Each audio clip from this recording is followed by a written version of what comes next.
On the surface, gladiators appear to be a minor quirk in the story of Rome, just a curious and bloodthirsty tradition. But dig a little deeper, and you find that gladiators can give us unique insights into Roman culture, society, and politics. Let's begin with the basics. Gladiators and gladiatorial combat are not a Roman invention. The first mention of gladiators is from Campania in southern Italy from around the 4th century BCE. Romans picked up on this custom within the same century, and by 261 BCE were holding gladiator fights in Rome itself. There seems to have been two main reasons why gladiator games were held back then. Firstly, there is evidence that gladiator games were a way to celebrate a victory. Especially with the Campanian gladiator fights, you see that their defeated enemies, now prisoners of war, were forced to fight each other. For the Campanian elite, this was a way to demonstrate their superiority. Additionally, especially in the Roman context, you see gladiator fights appear in connection to funerals. Fights were thrown in honor of the deceased person.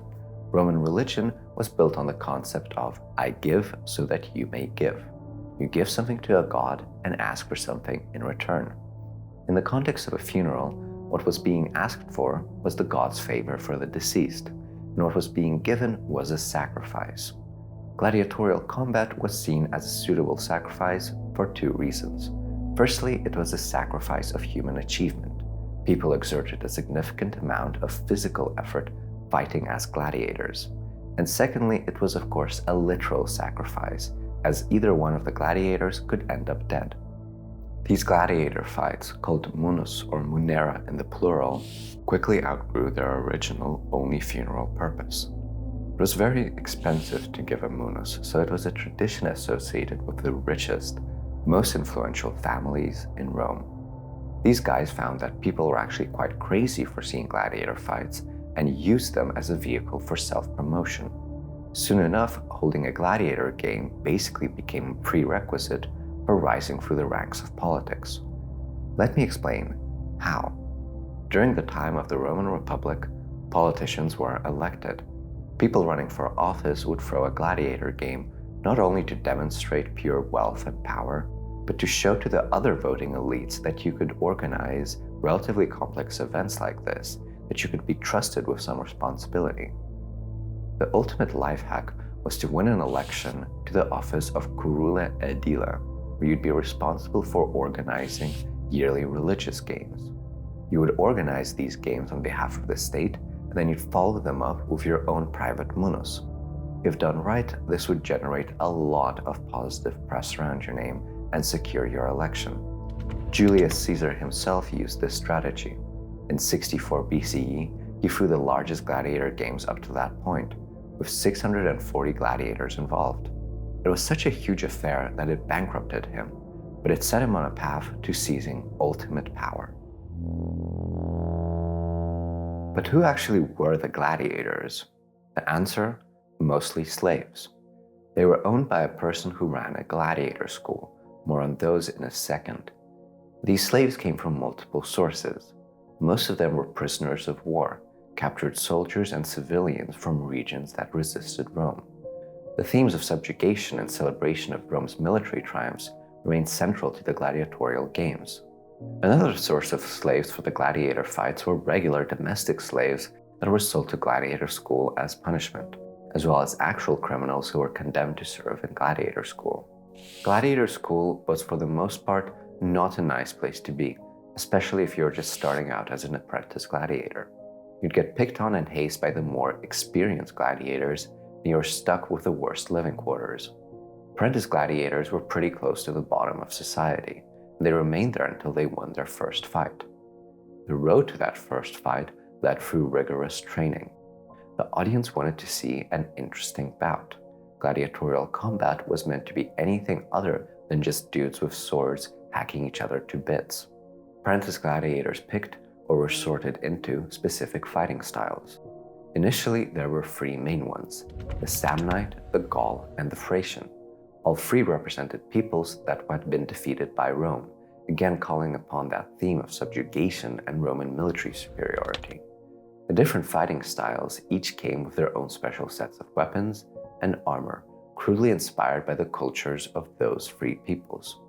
Each style also came with its own set of moves and strategies.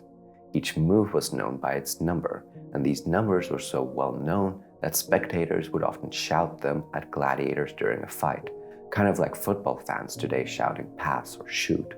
If you were an apprentice gladiator and you survived your first match, you'd be inducted into a 4-tiered ranking system based on the number of wins you had, which led to more status within the gladiator school and possibly better living conditions.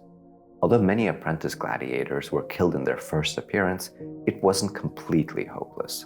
You fought against people of a similar skill level most of the time, and during the time of the Roman Republic, most gladiator fights did not actually end in a death. More often than not, your life would be spared if you fought well. As you were a slave, gladiator school was your constant place of residence. Consequently, many gladiator schools allowed fan visits, including from groupies. Some gladiators started families and lived in gladiator school with their wives and children. I honestly struggle to imagine the mood in gladiator schools. Most of the time, gladiators on different sides of a fight came from the same school. That means that you were training to fight and possibly kill the people that you lived with. And you not only lived with them, you suffered together. The situation in each gladiatorial school varied wildly.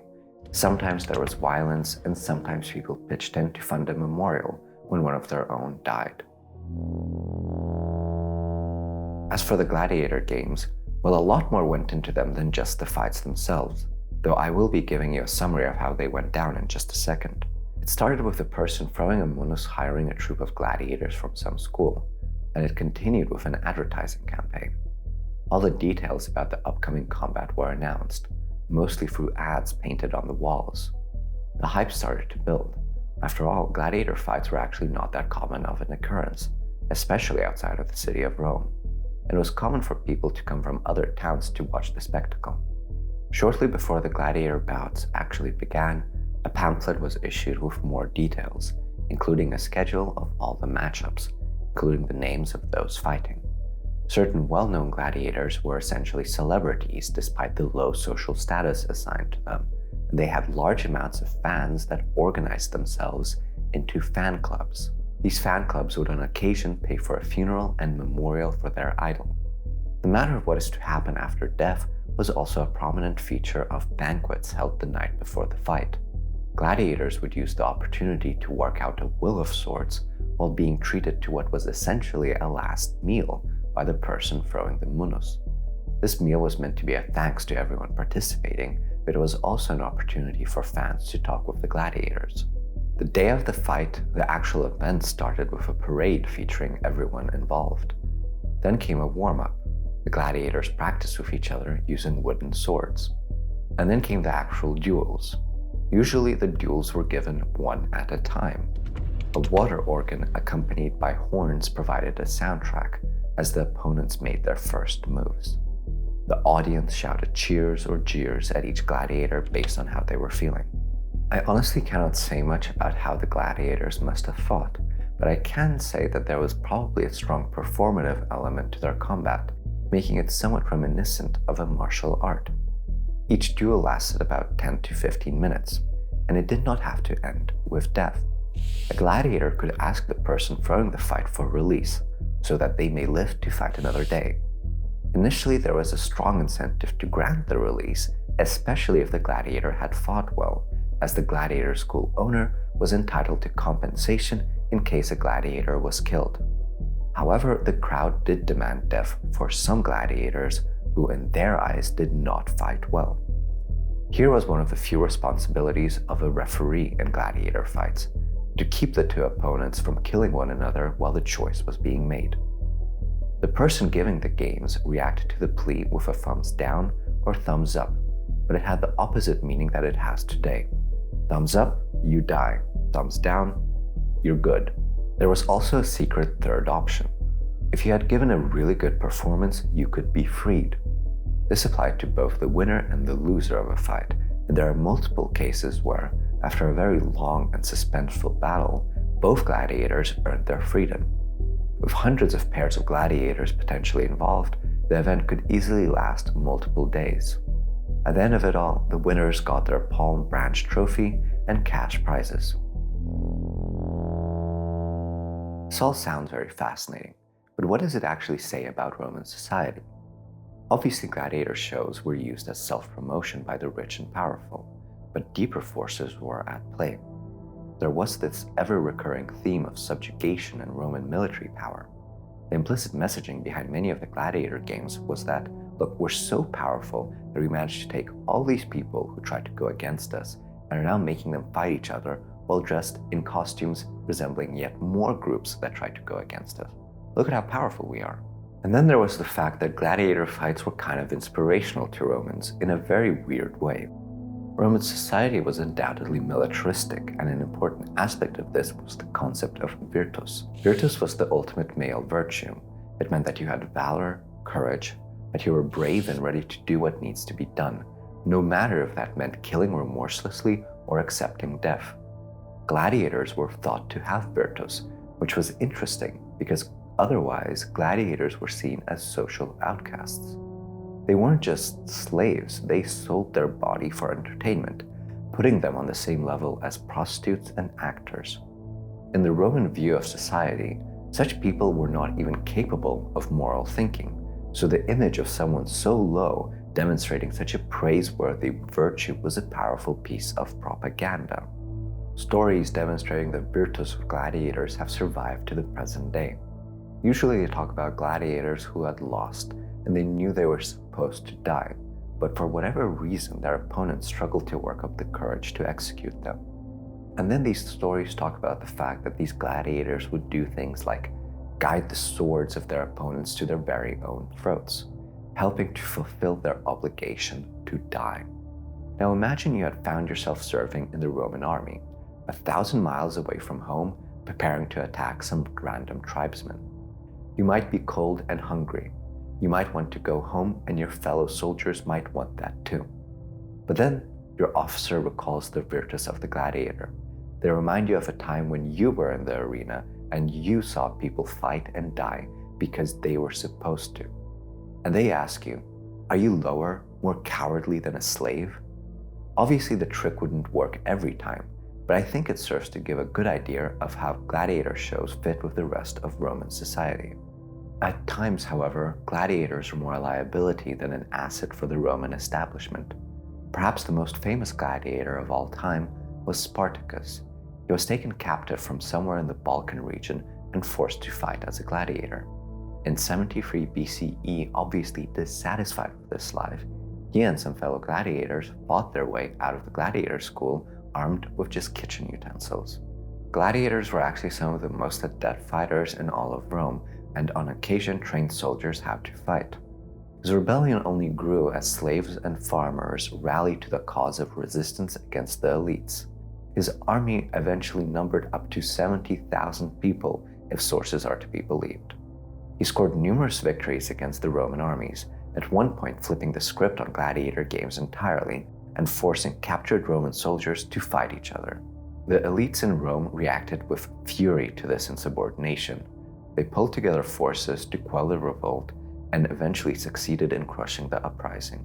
Spartacus himself was never seen after the final battle, but 6,000 captured survivors from his army were eventually crucified at regular intervals along the entire length of the Appian Way, from Rome to Capua. Capua being a major center of gladiator training and the place where Spartacus escaped from. Besides the risk of armed revolts, there was also the matter of social decline that gladiators were thought to bring. More and more Roman citizens entered into voluntary contracts with gladiator school owners, especially during the later years of the Roman Republic. A major motivator here was money. Gladiators who won fights got a cash prize from the host, and while most of that money went to the owner, it was still good money. Even women started getting involved in significant numbers. A fair few of these volunteer gladiators were actually the sons and daughters of the Roman elite, who had expensive tastes but lacked the funds to satisfy them once they reached adulthood. But most were just bankrupt people with no options left. The elites were concerned by these developments. They had a rigid conception of society where women belonged in the kitchen and men were supposed to do what was expected of them according to their status. So they tried to legislate this problem away, but that didn't really work. Politically, the practice of throwing a munus to show up your support came to be viewed ever more critically. In 63 BCE, a law called Lex Tullia was passed that banned the patronage of these kinds of events within a 2-year period of standing for office. While enforced, sporadically at least, it came at a time when political stability was coming to an end in the Roman Republic anyway. In the 50s BCE, there was open violence in the streets between rival political groups, the Optimates and the Populares. Some of the people involved in the violence were gladiators. A new trend had emerged during this time: the purchasing of gladiator schools directly by the elites. Until this point, there existed this slave-owning gladiator person as an intermediary, but the elites, first of all, wanted their own gladiators for the games, but they also used gladiators as bodyguards and mercenaries in this turbulent time. The Roman Republic was about to drive off a cliff, and everything was rotating around one man, Julius Caesar. In 65 BCE, he had basically bankrupted himself by giving that huge munus with 640 gladiators, an event so massive that it actually prompted the regulations of Lex Tullia. His bankruptcy did not stop his continued political ascent. Indeed, the memory of the lavish munus and the man who organized it lingered in the public's mind. A key moment for him, and for Rome itself, was his appointment as dictator for life in 46 BCE. After that point, he viewed the gladiator bouts as a prerequisite to the continued survival of his regime. By giving lavish games and emphasizing continuity with what came before, Caesar hoped to convince people that his regime would be sunshine and rainbows, and not murder and subterfuge. Good idea, but it doesn't matter if you're dead. Caesar was assassinated in 44 BCE, and his assassins actually had a squad of gladiators standing by to back them up if need be. Caesar's successor, Augustus, had consolidated power by 27 BCE and was declared the first emperor of Rome, which brought with it profound changes to the role of the munus in society. In 22 BCE, he assumed responsibility for throwing gladiator bouts within the city of Rome, motivated primarily by a desire to suppress rival politicians from using these events to make a name for themselves. This change meant that he had to deliver much bigger and more impressive fights to satisfy public appetites. In this matter, Augustus was greatly helped by the fact that Caesar had purchased his own troop of gladiators. These people, called the Iuliani, basically Julius's guys, formed the core of an imperial gladiator school that could be called upon whenever needed. The imperial gladiators were recruited and purchased from every corner of the Roman Empire. Only the best of the best could hope to join. Eventually, a massive training complex consisting of 4 separate schools was built right by the Colosseum and connected to that arena by a tunnel. Additionally, this new reality meant that the emperor could not limit himself to throwing gladiator bouts only in honor of the dead. Sure, funerals remained a major occasion, but people could count on seeing gladiator fights in honor of military triumphs, elections, anniversaries, and the dedication of significant new buildings. Sometimes they were also held to wish the emperor good health when he was sick. As the justification changed, so did the structure of the gladiator bout. 2 new events were introduced, and the gladiator fights themselves were moved to the afternoon. The munus now began with a venatio. A venatio was a fight between hunters and wild animals. Bears, lions, elephants, crocodiles, the bigger and scarier the better. The people who participated in the venatio were not gladiators. They were actually called venators, but they existed in a very similar system of enslavement and training as the gladiators did. Venatios had existed in the Republic, but they were held as separate events. After the animal hunt in the morning, most people left to grab lunch. Those who chose to stay were the real sickos, because the lunchtime entertainment was an execution of the condemned. Different to being sent to gladiator school as a punishment, it became accepted practice to kill convicted criminals publicly in gruesome ways. This was no doubt a deterrent. These executions were meant to remind people of the severe punishment they could expect if they were found committing crimes. The exact method of execution varied. Sometimes the condemned would be given a bunch of weapons and forced to fight each other to the death. Other times they were tortured by executioners. On occasion, executions were merged into the venatio in cruel and unusual ways, usually as reenactments of myths. In one particularly repulsive case, a bull was used to rape a woman to death, recalling the myth of Pasiphae. The more complex schedule was accompanied by an increase in the size of the gladiatorial games. During the time of Augustus, about 1,250 gladiators were part of each munus, meaning the event could easily last a month. The size peaked under Emperor Trajan for a 123-day-long munus to celebrate his victory over the Dacians in 107 CE. About 10,000 gladiators and 11,000 animals were involved. More and more gladiators would also die in these events. With cost not really a concern anymore, each duel was usually to the death. There were other changes too. The fighting styles changed. Previously, there were three main types: Thracian, Gaul, and Samnite. During the Empire, Gauls and Samnites were actually friendly peoples, so it was no longer woke to demean them, so they were dropped. There were completely new fighting styles and equipment sets invented with the purpose of making each duel more interesting. Everyone's favorite were the matchups between the Retiarius and the Secutor. The Retiarius barely had any armor on. He was armed with a net and trident, and he was meant to be quick and nimble on his feet. His opponent, the Secutor, was heavily armored, had a large shield and a crazy, inhuman-looking helmet that protected his face from being attacked by the Retiarius' trident. More often than not, the Secutor won by virtue of his armor, but the hype around a victorious Retiarius was unreal. Tons of other fighting styles were also invented. You had gladiators on horseback, archer gladiators, gladiators who fought on platforms against multiple foes simultaneously. You also had comic relief gladiators, mostly women and dwarfs with blunt or wooden swords. That does not mean that women could not be considered serious gladiators. A relief found in Halicarnassus, which is located in modern-day Turkey, shows 2 women gladiators. This is significant because only really memorable fights were commemorated like this, and it must have been a really memorable fight because the inscription lets us know that these women fought to a tie and were both released. The gladiator games were meant to show the power of the emperor without removing him too far from his people. It was important for the emperor to continue holding lavish gladiator games to show that he liked the same things the people liked. This presented many opportunities for showcasing the emperor's power over man, beast, and nature. This was all encapsulated in the Colosseum, finished in 80 CE. The Colosseum could seat over 50,000 people. It had retractable awnings to keep the sun out. It also had a rudimentary cooling system. Water would be sprayed on the audience in the form of a mist. The water was also scented with roses or saffron to help fight the smell of blood and sweat. The emperor used these occasions to distribute gifts to the audience. To celebrate the completion of the Colosseum, thousands of wooden tokens were thrown into the crowds. These tokens could be exchanged for various items including clothing, gold, and farm animals. The different parts of the expanded Imperial Munus were sometimes modified to keep things fresh for special occasions. At times, exotic animals would simply be displayed to people in the arena as a kind of zoo.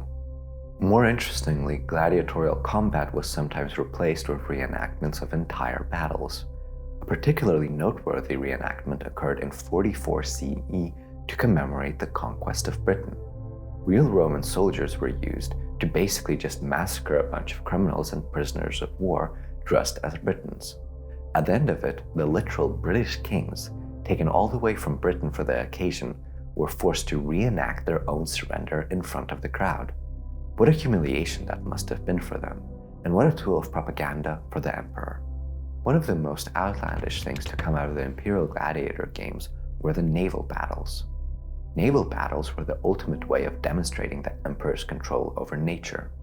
Certain Roman arenas could be flooded and drained in front of the audience's eyes, which must have been quite a spectacle 2,000 years ago. A small lake that would be formed as a result would play host to a few small ships, mostly crewed by condemned criminals. The condemned were supposed to ram the ships into each other and fight one another as they all slowly sank and died.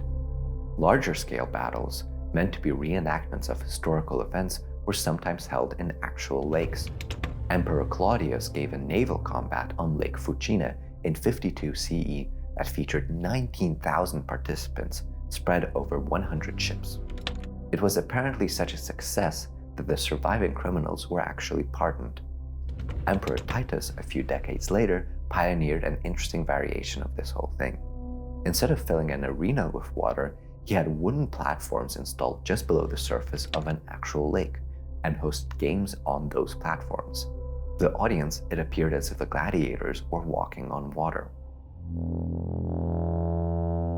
Certain emperors like Tiberius did not like the Munus at all, thinking it was needlessly cruel, but kept it up for appearance's sake. Others like Commodus were crazy for it. Many emperors trained in gladiatorial combat in private and must have put on some sort of mock battles with close friends in attendance. Commodus, however, who is played by Joaquin Phoenix in the first Gladiator movie, was the only emperor to fight in public in the arena. He obviously did not fight a fair fight. He attacked his opponents with a wooden sword while they only had a stick to defend themselves with. He was seen as cruel and depraved, a serious achievement in ancient Rome. Luckily, he was assassinated not long after. With the death of Commodus, we approach the end of the gladiator story.